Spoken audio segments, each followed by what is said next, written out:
Young Romance, the New 52 Valentine's Day Special, number 1 of 1. It is a collection of 6 stories, all centered or focused about love in some aspect of the New 52 universe. Each of these stories is like really short, maybe like 6 pages. So I don't really feel comfortable giving them independently like a rating each. So I'm just going to rate the whole book at the end, which also seems weird, but hey, it's my rating system. So first one is Catwoman and Batman in Think It Through, written by Ann Nesenti and art by Manuela Lupacino. So we open up with Catwoman on top of a rooftop, and she sees a Valentine's Day ad on a billboard behind her, and she's like, boy, you know, I remember when I first met Batman. It was on a Valentine's Day just like this. And we flash back to some time ago, where Catwoman, Selina, is with a guy named Billy, and they're both looking in a shop window at some Valentine's Day themed things that are way out of their price range. And I guess a cop comes up and is like, now listen, you two hoodlums, that's too expensive for you. Go back to your own side of town. And they apparently live in a building called Sunnyside Housing Project, which is housing for some underprivileged people. And they're stealing a bunch of stereos and TVs from the people in these projects. And Batman shows up, and it's just like, oh, you guys stealing from the underprivileged? Not cool. And Billy wants to run, but Selina's like, nah, it's 2 against 1. Just throw a punch. And so they try to attack Batman, and of course that doesn't go well. And Batman basically just tells him, like, hey, if you live here, just return the stuff. I'll be watching. But Catwoman's like, nah, screw that. I'm out. I'm leaving. And so she runs, Batman gives chase, and she manages to land a swift kick on him and get away for at least a little bit. And then she's like, you know, they would never expect us to return to the scene of the crime, so I'll just go back there and wait it out. And then as soon as she gets there, Batman's like, you know, literally everybody returns to the scene of the crime. I think it's like a guilt thing. So they get into a little bit of a scrap, and they crash into a cathedral window nearby. And as they're going through the glass, Batman protects her from the glass shard, saying, don't worry, I've got you. And I guess that's enough for her to just immediately fall in love with him. And she says, like, yeah, you know, that's where I first met him. And then he told me his whole spiel about, like, you know, stealing from rich and underprivileged people, like, that could be the only thing that brings them any joy. You should be stealing from other people, like rich people. He doesn't exactly say that, but he kind of, you know, the subtext is like, maybe steal more valuable things. And if you keep up on that train of thought, then you'll end up on my side eventually. And Catwoman's like, you know, I never did end up on his side, but maybe that isn't why I've seen him in a while. Maybe that's why he's been keeping his distance. And then there's an ad at the bottom saying, oh, they're going to meet up again in Catwoman 18. Something you're going to notice across all 6 of these stories is that they're all ads for something happening in their own book. So next one up we have is The Lighthouse, featuring Aquaman, written by Cecil Castellucci, art by Inaki Miranda.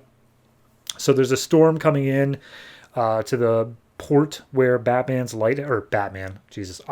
lighthouse is, and Mara's closing up all the windows, making sure that it's completely waterproof, and talking about how there are still some ships out there, when Mara comes across a stack of letters to a Felicity Merkham, I believe, from a dude who I forget his name, but we'll get to it. And she starts reading the letters, and basically it is a sailor from back in the 1800s, 1700s, who falls for this lighthouse owner's daughter. And he's a very strict man, and he doesn't let his daughter date any sailors because he's seen that it's filled with nothing but heartache and woe. But they fall for each other at a dance, and they swoon for each other, and the father sees this and pulls Felicity away. His name is Samuel. So at that point, Mara and Aquaman, they're still prepping the docks and all that for the storm coming in. And Mara sees a grave marker for Felicity, and how she was apparently spent her entire life waiting by the docks for Samuel to return. And they consistently wrote letters back and forth, hoping to come across each other, until one day there was a bad storm, much like the exact same storm that's about to hit them. And she hears that the ships that are still out on the water are, including one of the ships is Samuel's ship. And they was like, oh, it must be him. It must be him out there. And so they try to batten down the hatches on the lighthouse. They have to basically just hold up torches and mirrors trying to signal the rocks. But come the next morning, there are all the ships have wrecked across the rocks nearby, except for the one that belonged to Samuel. So they are unable to say for certain whether or not he died. Meanwhile, this entire time, there's the backstory, like the framing device of Mera and Aquaman going out into the ocean and trying to save the ships that are out there from their own storm. So that's going on. And while Mera is diving under the water, she comes across the masthead of the ship that belonged to Samuel. And so as the storm levels out and everyone's saved, Mera comes up to Aquaman and she's carrying the masthead of the ship. And she brings it back to the grave marker where Felicity was buried, saying like, oh, now they're finally together again. And it also is a shared moment for Aquaman and Mera because I guess Aquaman thought that she was lost at sea, despite the fact that she's Mera. So, yeah, there's that. So then, third story is Batgirl in Dreamer, written by Ray Fox, art by Julius Gopez. So, if you have been keeping up with Batgirl, you might remember that there was a guy who kind of took the hots for Batgirl. And he is currently trying to break into a car. And Batgirl swoops up and just like, hey, Ricky, I thought that we were on the up and up. I had good hopes for you. Why are you stealing a car? And he's like, I'm not actually stealing the car. I've just been faking like I'm going to break into cars all across this city so that I'd hopefully run into you. And she's like, okay. Why? And he's like, well, it's Valentine's Day, and ever since you laid that big old kiss on me, I've kind of had the hots for you.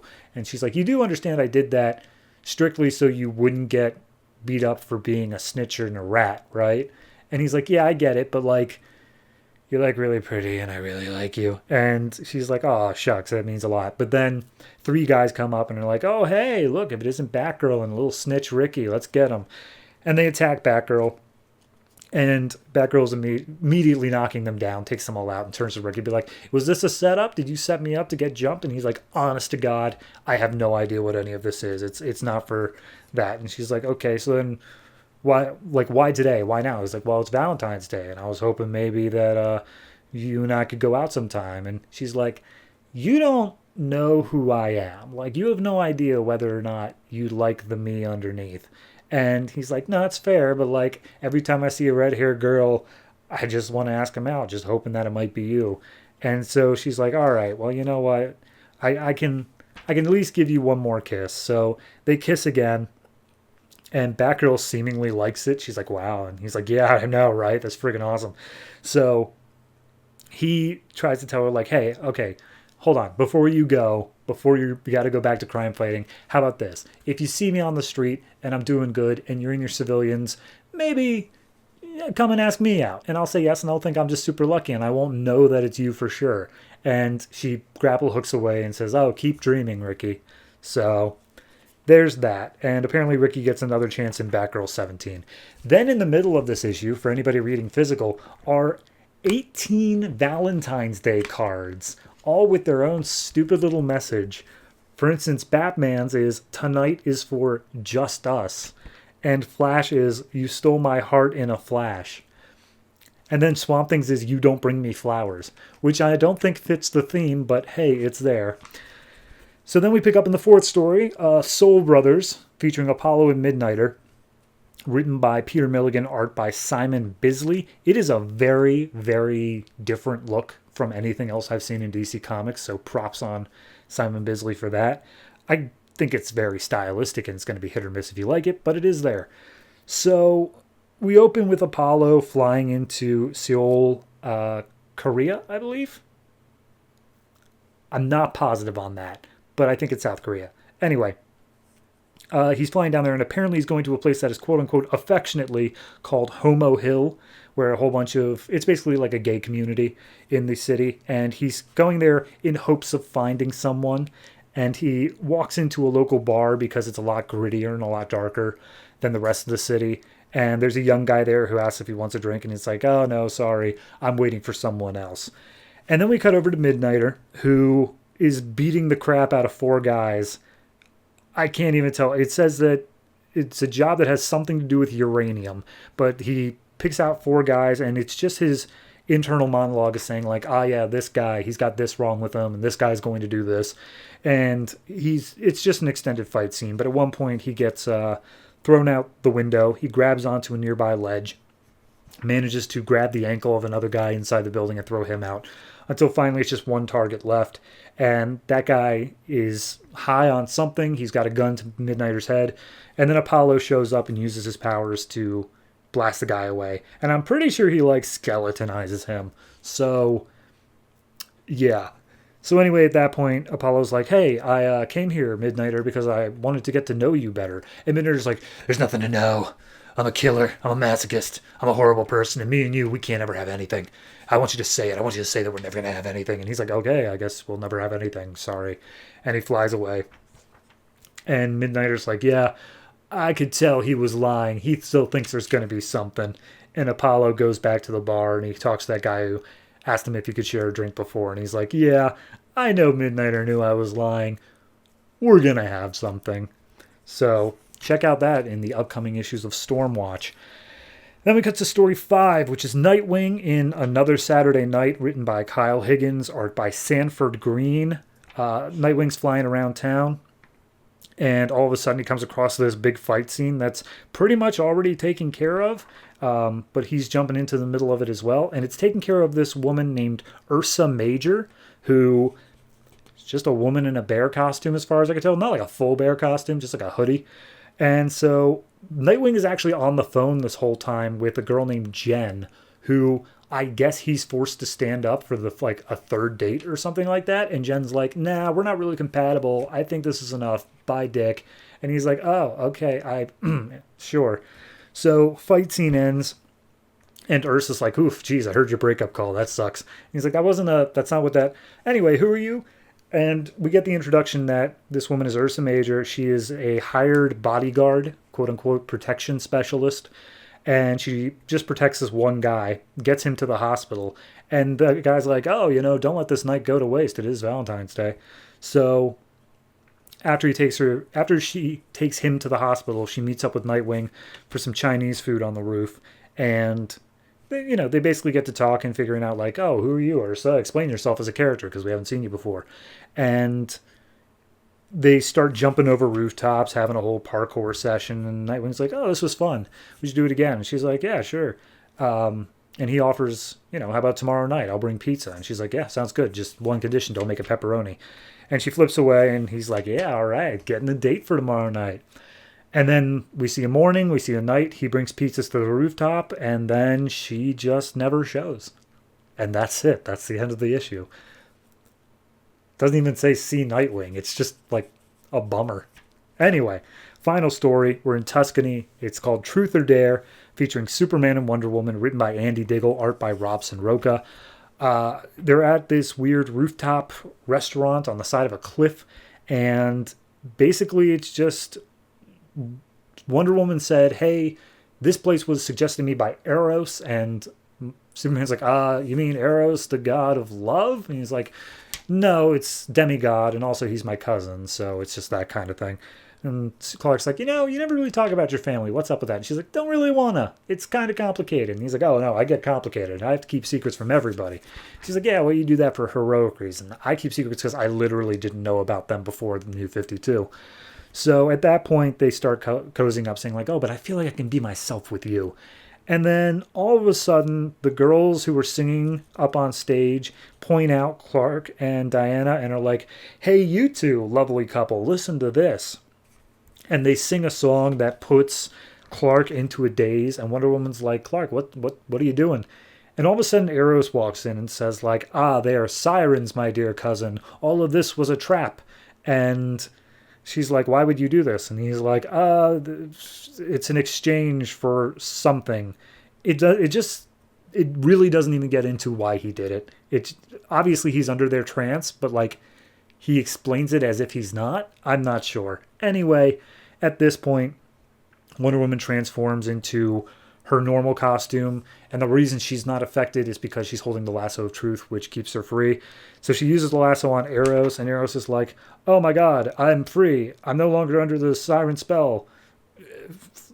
I don't have to fight for them. And then the sirens are like, okay, well, we don't really need you, as they cause Clark to turn into Superman, and he starts fighting against Diana.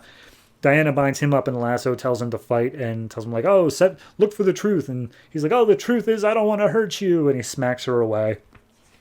And then at that point, Eros shoots both the sirens in the chest, which seemingly just makes them subservient to him. I think it's a love thing, but, like, it's just kind of weird because they're on their knees. Anyway, at that point, the sirens go away. They free Clark. And Clark's like, oh my god, I'm so sorry I hit you, Diana. And Eros is like, hey, I understand this was pretty much all my fault, but Superman, you hit my cousin, and that ain't cool. And he uses one of his love bullets to make sure that he will only ever love Diana. And it hits Superman. And she's like, no, I wanted you to love me, Clark, but only if that was truly your choice. And Clark shows that he caught the bullet and says, oh, but it is Diana. It was always my choice. And then apparently that's going to happen in Superman 19. Okay, so that's 6 stories, all about love and whatnot. Standouts, I think the Nightwing story is a standout just in that it introduced a new character. I think it set up a decently believable storyline of who she is, and then just ended on a bummer. Like, it was brave. I enjoyed it. The Soul Brothers, the art on it, fantastic. For me personally, it's got this different look to it that really sets it apart. The Aquaman one was a good story being told. Overall, it was just very hard to explain. So I would say that it's a fine enough thing within itself. The Catwoman one, didn't really seem that important, as did the Batgirl one. Though I will give the Batgirl one credit in that it worked pretty much completely within what it was doing already. So that only leaves the Superman Wonder Woman one, which is, again, kind of just like, all right, yeah, you may as well be doing that. It feels like it's more Wonder Woman than anything else, but it's not written by Brian Azzarello, so I don't think it's really canon to the story they're telling. But regardless, overall, I guess I'd give this one a... It feels like just one big ad, where like every one of the stories, and there are like 10, if you got the actual in-credit thing, there are 10 in-house ads just telling you, hey, read all these other comics. So... it is one big ad. So I'm going to give this one like a 6.5. Hit or miss across the board. I think the Nightwing one is pretty much the only one that's like really, really good, but not worth buying the entire issue for. So yeah, 6.5. And this is the only time we're going to do any sort of holiday special. So good effort.